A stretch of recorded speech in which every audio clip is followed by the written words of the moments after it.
concept in biology, and that is the concept on nutrition.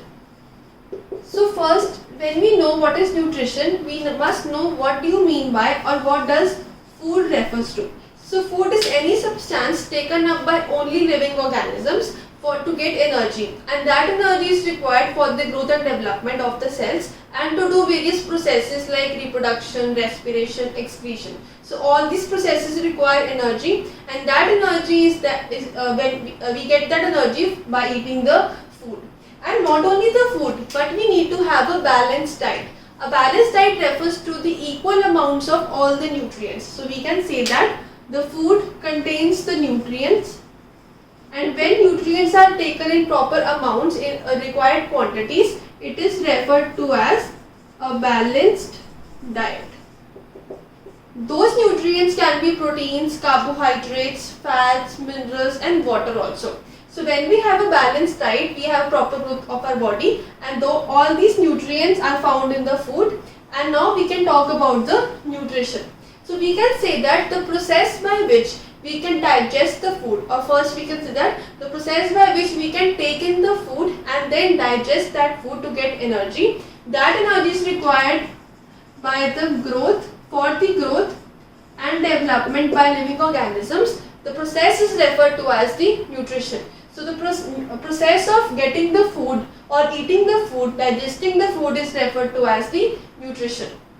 These small concepts, nutrients, food, nutrition, are very important because we must know what are the bases of human life. Because we cannot imagine a life without the nutrients or without the food. So we can say that the process by which the utilization of the food takes place to get the energy from that food is referred to as the nutrition. And there are two modes or two methods of nutrition, and these two methods are the autotrophic or the heterotrophic. In the autotrophic nutrition, it refers to those organisms who can make their own food. The best example is the green plants, because green plants with the help of photosynthesis can make their own food. Whereas in heterotrophic nutrition, the animals, basically human beings, cannot prepare their own food. They have to depend on the other plants for their food. So heterotrophic refers to those organisms which cannot make their own food, and autotrophic refers to those organisms which can prepare their own food. So this was the concept of nutrition.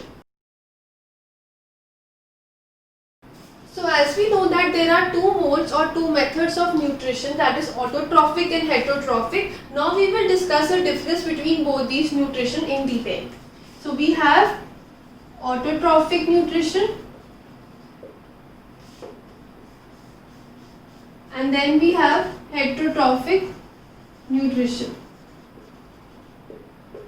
So when we talk about the autotrophic nutrition, so we can say that it is the green plants which can prepare their own food. So those organisms which can make their own food with the help of maybe oxygen, carbon dioxide, chlorophyll, that is the green plants. So we can say that the autotrophic nutrition is found in the green plant. That means they can make their own food. So we can say that they make their own food by using carbon dioxide, water or other minerals. And they also require the chlorophyll, and because of this chlorophyll the leaves look green, and this chlorophyll is required to trap the sunlight. So when the chlorophyll traps the sunlight, and that sunlight is required for the process of photosynthesis by which green plants can prepare their own food, that is why they are referred to as the autotrophs. Whereas in heterotrophic nutrition, they don't make their own food, and they are dependent directly or indirectly on the autotrophs. So we can say that they are referred to as the producers because they produce their own food, and they are referred to as the consumers because they consume what is being produced by the producers. The third point of difference between these two types of organisms is that in autotrophs we have chlorophyll that is present in them, and that chlorophyll is required to absorb the solar energy, the energy that we get from the sun. So we have the presence of chlorophyll in autotrophs used to trap the solar energy, whereas heterotrophs, the chlorophyll is absent. So absent chlorophyll. Because they can't prepare their own food, so they do not need to absorb any sunlight, so they don't have any chlorophyll in them.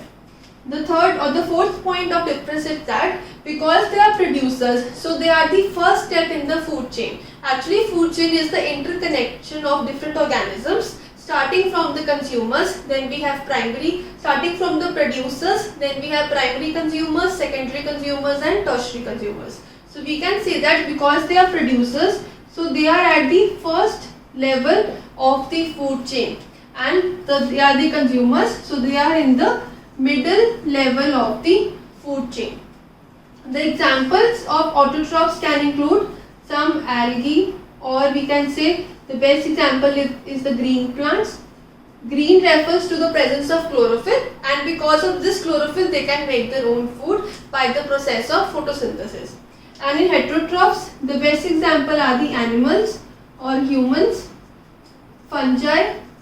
Fungi is actually a plant, but that plant does not have any chlorophyll, so that is why it comes in the category of heterotrophs. So this was the concept or difference between the autotrophs and the heterotrophs. Autotrophs are those organisms that can make their own food. The best example is the green plants.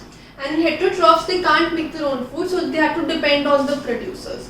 When we talk about the nutrition, it is the way by which we can utilize the energy that we get by digesting the food. So the process by which we get the energy from the food is referred to as the nutrition.